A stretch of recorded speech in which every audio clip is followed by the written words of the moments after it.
Hello guys, welcome to study time. आज हम करने वाले हैं 1, 2, 3 मई का करंट अफेयर्स। तो चलिए शुरू करते हैं पहले क्वेश्चन के साथ। और आपको मैं एक चीज़ बता दूं कि ये यहाँ पर जो भी क्वेश्चन लिए जाते हैं सारे द हिंदू से चूज़ किए जाते हैं, और जो भी द हिंदू में इम्पॉर्टेंट न्यूज़ आती है वहाँ से कवर किए जाते हैं। और कुछ कारणों से मैं पिछले कई दिनों से वीडियो नहीं बना पा रहा था करंट अफेयर्स की, जिसकी वजह से जो पिछला करंट अफेयर्स है वो छूट न जाए, उसको कवर करने के लिए मैं यहाँ पर 3 दिन का आपको जो करंट अफेयर्स है वो प्रोवाइड करवाऊँगा। और आप बेफिक्र रहें, कंटेंट आपको एकदम नंबर 1 क्वालिटी का मिलेगा। जो भी द हिंदू की न्यूज़ है, जो भी क्वेश्चन इम्पॉर्टेंट हो सकता है एग्ज़ाम के लिए, सारे यहाँ कवर किए गए हैं। तो चलिए स्टार्ट करते हैं पहला क्वेश्चन। तो जो पहला सवाल है, जीवन अमृत योजना किस राज्य ने शुरू की है? तो जो जीवन अमृत योजना है ये मध्य प्रदेश ने शुरू की है। ठीक है, याद रखिएगा मध्य प्रदेश। और बात करते हैं मध्य प्रदेश की, तो ये स्टेट बना था 26 जनवरी 1950 को। कैपिटल भोपाल है। नंबर ऑफ डिस्ट्रिक्ट 52 है यहाँ पर। गवर्नर लालजी टंडन जी हैं। Chief minister Shivraj Singh Chouhan. Member of the legislative assembly यहाँ पर 230 है। लोकसभा की 29 और राज्यसभा की यहाँ पर 11 सीट हैं। चलिए अगला सवाल है, कतर में भारत का नया राजदूत किसे नियुक्त किया गया है? तो कतर के लिए भारत का जो नया राजदूत बनाया गया है ये दीपक मित्तल जी को बनाया गया है। ठीक है, याद रखिएगा दीपक मित्तल। एग्ज़ाम में अक्सर ऐसे क्वेश्चन पूछ लिए जाते हैं जो इंटरनेशनल रिलेशन के होते हैं। चलिए अगला सवाल, और जो ये करंट अफेयर्स है ये UP PCS, Allahabad high court, RO, ARO, group C, D और भी ऐसे अन्य कॉम्पिटिटिव एग्ज़ाम जो उत्तर प्रदेश के हैं, साथ ही साथ इंडिया में किसी भी स्टेट के हैं, उसके लिए बहुत ही इम्पॉर्टेंट है, महत्वपूर्ण है। क्योंकि यहाँ पर सारे क्वेश्चन एक जो हमने लिए हैं वो द हिंदू से लिए हैं, पीआईबी से चूज़ किए हैं। तो एक भी क्वेश्चन ऐसा नहीं होगा जो आपके लिए इर्रिलेवेंट हो या फिर उसका कोई या इसमें स्थान ना हो कि हमने सारे क्वेश्चन ऐसे ही ले लिए हैं। सारे क्वेश्चन 1 नंबर क्वालिटी के हैं। तो याद रखिएगा सारा कंटेंट आपको जो प्रोवाइड किया जा रहा है ये बहुत ही महत्वपूर्ण सोर्स से प्रोवाइड किया जा रहा है, the Hindu, PIB, business standard. चलिए तो याद रखिएगा। चलिए जो अगला सवाल है, बहरीन में भारत का नया राजदूत किसे नियुक्त किया गया है? तो बहरीन में भी एक नया राजदूत नियुक्त किया गया है। और आपको जैसा पता होना चाहिए ये सारे गल्फ़ कंट्रीज़ हैं, बहरीन, कतर। तो हमारे रिलेशन भी अब गल्फ़ कंट्रीज से काफ़ी अच्छे होते चले जा रहे हैं, जैसे सऊदी अरब है, यूएई है, इन सभी से। तो जो वहाँ पर नियुक्त किया गया है ये पीयूष श्रीवास्तव जी को किया गया है। ठीक है, याद रखिएगा पीयूष श्रीवास्तव। चलिए अगला सवाल है, हाल ही में किसे पीईएसबी का अध्यक्ष नियुक्त किया गया है? तो जो पब्लिक एंटरप्राइजेस सिलेक्शन बोर्ड है इसका जो अभी हाल ही में अध्यक्ष बनाया गया है ये राजीव कुमार जी को बनाया गया है। ठीक है, याद रखिएगा राजीव कुमार जी को। बहुत ही महत्वपूर्ण है ये सारे क्वेश्चन जहाँ भी कोई भी नियुक्ति होती है। चलिए अगला सवाल है, हाल ही में किसे अमेरिका की क्रिकेट टीम का कोच नियुक्त किया गया है? वैसे तो आप हाल जानते ही हैं, 8 देशों या 9 देशों के अलावा कोई भी ऐसा अन्य देश नहीं है जो क्रिकेट पर राज्य करता हो। केवल 9 ही ऐसे देश हैं जो बहुत अच्छा क्वालिटी का खेलते हैं। बाकी और भी कंट्रीज़ हैं जैसे जिम्बाब्वे है, आयरलैंड है, केन्या है, खेलते हैं बट उतना अच्छा नहीं है। लेकिन जो अमेरिका है वो तो एकदम ही लो लेवल पर है, उसकी टीम तो है ही नहीं। वो भी चाहता है कि क्रिकेट में इतना पैसा है, इतना नाम है, तो उनकी भी टीम हो, इसलिए वो कई सालों से प्रयास कर रहे हैं। उन्होंने इसके पहले जो उनके यहाँ के बेसबॉल के खिलाड़ी थे उनसे भी क्रिकेट खिलवाया, क्योंकि उसमें भी एक बेसबॉल में एक बैट नहीं होता है, वो स्टिक होती है गोल गोल जैसी, तो उससे मारना होता है, बॉल को हिट करना होता है। तो उन्होंने सोचा शायद यहाँ भी वही काम है, बस बल्ले से हिट ही करना है। तो लेकिन वो अनसक्सेसफुल हो गई वो टीम। तो अभी जो अमेरिका काफ़ी प्रयास कर रहा है वहाँ की क्रिकेट टीम को बेहतर बनाने के लिए, तो जो चुना गया है वो जे अरुण कुमार जी को चुना गया है। वहाँ की जो क्रिकेट टीम है उसका कोच भारत से ही ले रहे हैं, क्योंकि भारत जानते ही आप क्रिकेट में कितना आगे है, इसलिए भारत के ही सारे जो कोच हैं वहाँ विदेशों में जो छोटे छोटे कंट्रीज़ हैं या फिर ऐसे जहाँ क्रिकेट फेमस नहीं है, नेपाल है या फिर अन्य कंट्री, भारत की मदद लेते हैं। तो जे अरुण कुमार जी के बारे में आपको अदर इन्फॉर्मेशन भी पता होनी चाहिए कि ये कर्नाटक के पूर्व क्रिकेटर हैं। इन्होंने आईपीएल में जो किंग 11 पंजाब है प्रीति जिंटा जी की, उनकी टीम के ये बैटिंग कोच भी रहे हैं जे अरुण कुमार जी। ठीक है, चलिए अगला सवाल। तो याद रखिएगा इनका नाम जे अरुण कुमार, ये अमेरिका की क्रिकेट टीम के कोच बन गए हैं।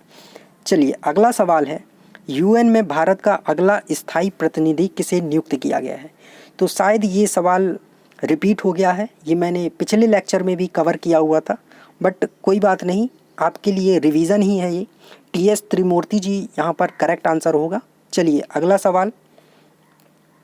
सवाल है, हाल ही में आईसीसी ने किस क्रिकेटर पर 2 साल का प्रतिबंध लगा दिया है?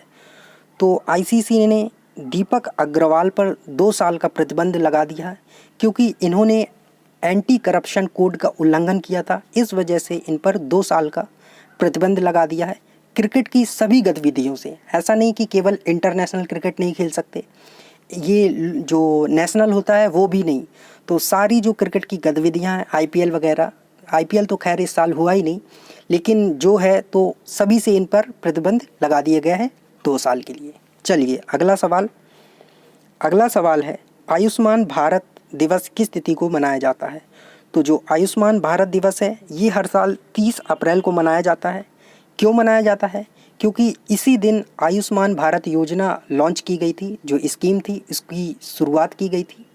प्रधानमंत्री जन आरोग्य योजना भी इसको बोलते हैं, पीएम जय, और मोदी केयर भी बोलते हैं कुछ लोग। ये ओबामा केयर जो अमेरिका की एक स्कीम थी उसका नाम था ओबामा केयर, तो वैसे ही इसको मोदी केयर भी बोलते हैं, बट जो इसका ऑफिशियल नेम है वो पीएम जय मतलब प्रधानमंत्री जन आरोग्य योजना ही है। तो इसलिए 30 अप्रैल को हर साल आयुष्मान भारत दिवस मनाना शुरू कर दिया है। ठीक है, चलिए अगला सवाल, हाल ही में कौन सा राज्य मनरेगा के तहत सबसे ज़्यादा रोजगार देने वाला राज्य बन गया है? तो मनरेगा के तहत सबसे ज़्यादा जो रोजगार देने वाला राज्य बन गया है ये है छत्तीसगढ़। ठीक है, याद रखिएगा छत्तीसगढ़। ऐसी कोरोना में महामारी चल रही है, कोरोना महामारी, जिसकी वजह से आधे से ज़्यादा लोगों का रोज़गार चला गया है, सैलरी कट हो रही है, लोगों का काम धंधा सब बंद हो गया है, बेरोज़गार हो गए हैं। तो मनरेगा के तहत छत्तीसगढ़ ऐसा करने वाला पहला राज्य बन गया है जिसने बहुत ज़्यादा रोज़गार दिया है लोगों को। तो बात कर लेते हैं छत्तीसगढ़ की, जो कुछ फैक्ट हैं जीके के। छत्तीसगढ़ स्टेट बना था 1 नवंबर 2000 को, कैपिटल इसकी रायपुर है, नंबर ऑफ डिस्ट्रिक्ट 27 है, गवर्नर यहाँ पर अनसुईया जी है, चीफ मिनिस्टर भूपेश बघेल जी हैं। यहाँ पर राज्यसभा की जो सीट हैं वो 5 हैं, लोकसभा की 11, और जो member of the legislative assembly है वो 90 सीट है यहाँ पर। ठीक है, जो विधानसभा की सीट है वो 90 है यहाँ पर, याद रखिएगा। चलिए अगला सवाल है, हाल ही में किसे गूगल पर इंडिया का सलाहकार नियुक्त किया गया है? सॉरी गाइस, यहाँ पर गूगल पर नहीं होगा, गूगल पे होगा। ठीक है, याद रखिएगा गूगल पे। तो इसका जो इंडिया का सलाहकार बनाया गया है ये शिखा जी को बनाया गया है, शिखा शर्मा। ठीक है, याद रखिएगा शिखा शर्मा को गूगल पे इंडिया का सलाहकार बनाया गया है। चलिए अगला सवाल है, क्वेश्चन नंबर 11, साल 2020 के लिए निक्की एशिया प्राइज़ के लिए किसे चुना गया है? इसे निक्केई भी पढ़ते हैं और निक्की भी पढ़ते हैं। तो इसका जो 2020 के लिए एशिया प्राइज़ जो दिया गया है वो प्रोफेसर टी प्रदीप जी को चुना गया है। ठीक है, प्रोफेसर टी प्रदीप, और ये आईआईटी मद्रास के प्रोफेसर हैं, और इन्हें साइंस एंड टेक्नोलॉजी के लिए ये जो प्राइज़ है, अवार्ड है, वो दिया जा रहा है। इन्होंने वाटर प्यूरिफिकेशन में काफ़ी वर्क किया है, उसके लिए इन्हें ये प्रदान किया जा रहा है। और भी आपको पता होना चाहिए, संस्कृति और समुदाय के लिए जो प्राइज़ दिया गया है वो राम प्रसाद कदेल जी को दिया गया है और वो नेपाल के हैं। ठीक है, याद रखिएगा, नेपाल के हैं राम प्रसाद कदेल। चलिए अगला सवाल, हाल ही में किसे जापान ने order of the rising sun से सम्मानित किया है? तो अभी हाल ही में जापान ने order of the rising sun से सम्मानित किया है, तो ये किया गया है थंगजाम धवाली जी को। ठीक है, याद रखिएगा, थंगजाम धवाली जी को अभी order of the rising sun से सम्मानित किया गया है। इसके पहले नरेंद्र मोदी जी को भी किया गया था, लेकिन अभी हाल ही में पूछा है तो ये थंगजाम धवाली जी को किया गया है। और दोनों देशों के संबंध मजबूत करने में इन्होंने काफ़ी वर्क किया है, उसके लिए इन्हें ये प्राइज़ दिया गया है। बात करते हैं जापान की, तो कैपिटल है टोक्यो, करेंसी यहाँ पर येन चलती है और जो प्रधानमंत्री हैं वो शिंजो आबे जी हैं। चलिए अगला सवाल है, वी विल विन अभियान की शुरुआत किसने की है? हैशटैग वी विल विन अभियान की शुरुआत किसने की है? तो ऐसा किया है फीफा ने। ठीक है, याद रखिएगा, फीफा ने। और जैसा कि आपको पता है, कुछ दिन पहले ही फीफा ने बाईचुंग भूटिया जी को भी 50 फुटबॉलर में शामिल किया गया था और वो इसी अभियान के लिए चुना गया था, उनको ब्रांड एम्बेसडर बनाया गया था। और ये कोरोना से लड़ने के लिए है कि हम क्या करेंगे, वी विल विन, हम जीतेंगे, इसलिए इस अभियान की शुरुआत की गई थी। ठीक है, चलिए अगला सवाल है वो है, हाल ही में किस चीज़ को जीआई टैग प्रदान किया गया है? तो अभी हाल ही में जो टेराकोटा है और चाकाओ है, इन दोनों को जीआई टैग प्रदान किया गया है। ठीक है, याद रखिएगा, इन दोनों को जीआई टैग प्रदान किया गया है। तो इसका जो करेक्ट आंसर होगा वो होगा ए एंड बी बोथ। ठीक है, तो बात करते हैं टेराकोटा की, तो ये गोरखपुर का है और गोरखपुर के जो टेराकोटा है इसको, एवं जो मणिपुर का चाखाओ है, इसे काला चावल भी बोलते हैं, तो उसे भी अभी जीआई टैग दिया गया है। तो नाम याद रखिएगा, टेराकोटा गोरखपुर का है और जो चाखाओ है या फिर काला चावल बोले तो ये मणिपुर का है। इन दोनों को अभी जीआई टैग प्रदान किया गया है। चलिए अगला सवाल है, हाल ही में किसे एमएसएमई मंत्रालय का सचिव नियुक्त किया गया है? तो अभी हाल ही में एमएसएमई का जो सचिव नियुक्त किया गया है, ये नियुक्त किया गया है अरविंद शर्मा जी को। ठीक है, याद रखिएगा, अरविंद कुमार शर्मा। चलिए अगला सवाल है, हाल ही में किसे American academy of arts and sciences का सदस्य बनाया गया है? तो जो ये सदस्य चुना गया है, ये बनाया गया है शोभना नरसिम्हन जी को। ठीक है, नाम याद रखिएगा, शोभना नरसिम्हन। जो भी इंटरनेशनल रिलेशन के क्वेश्चन होते हैं वो ज़रूर एग्ज़ाम में कभी ना कभी किसी ना किसी एग्ज़ाम में ज़रूर पूछ लिए जाते हैं। जो हमारे आगे एग्ज़ाम हैं तो उन सब में ऐसे क्वेश्चन ज़रूर पूछ लिए जाएंगे कि हो सकता है कि एक शिफ्ट में ना आए तो दूसरे शिफ्ट में उसको पूछ लिया जाए। ठीक है, तो याद रखा करिए, ऐसे क्वेश्चन ज़रूर माइंड में रखा करिए जो इंटरनेशनल रिलेशन के होते हैं। ठीक है, चलिए अगला सवाल, हाल ही में किस जाने माने रंग भेद के संघर्ष के खिलाफ आवाज़ बुलंद करने वाले कार्यकर्ता जो थे उनका निधन हो गया है? तो जो रंग भेद के खिलाफ संघर्ष करते थे इनका अभी हाल ही में निधन हो गया है और ये थे डेनिस गोलबर्ग जी। और इन्होंने दक्षिण अफ्रीका के जो नेल्सन मंडेला जी हैं उनके ये सहयोगी थे। ठीक है, तो अभी हाल ही में डेनिस गोलबर्ग जी की मृत्यु हो गई है। ठीक है, चलिए अगला सवाल, विश्व ट्यूना डे किस तिथि को मनाया जाता है? तो इसके पहले मैं आपको यहाँ पर एक चीज़ और बताना चाहूँगा कि ये दक्षिण अफ्रीका से ही थे, तो एग्ज़ाम में क्वेश्चन ये भी पूछा जा सकता है कि ये किस देश से संबंध रखते थे या किस देश में इन्होंने रंग भेद के खिलाफ संघर्ष किया था। तो दक्षिण अफ्रीका में। ठीक है, नेल्सन मंडेला के तो सहयोगी ही थे, तो इससे भी आप कनेक्ट कर सकते हैं कि ये कहाँ के थे, दक्षिण अफ्रीका के थे। चलिए अगला सवाल, तो अगला सवाल है, विश्व ट्यूना डे किस तिथि को मनाया जाता है? तो जो विश्व ट्यूना डे है ये हर साल 2 मई को मनाया जाता है। ठीक है, याद रखिएगा 2 मई। चलिए, और ट्यूना डे किस लिए होता है? जो ट्यूना फिश है उसके संरक्षण के लिए, उसके बचाव के लिए। ठीक है, चलिए अगला सवाल है विश्व प्रेस स्वतंत्रता दिवस किस तिथि को मनाया जाता है? तो जो वर्ल्ड प्रेस फ्रीडम डे है ये हर साल 3 मई को मनाया जाता है।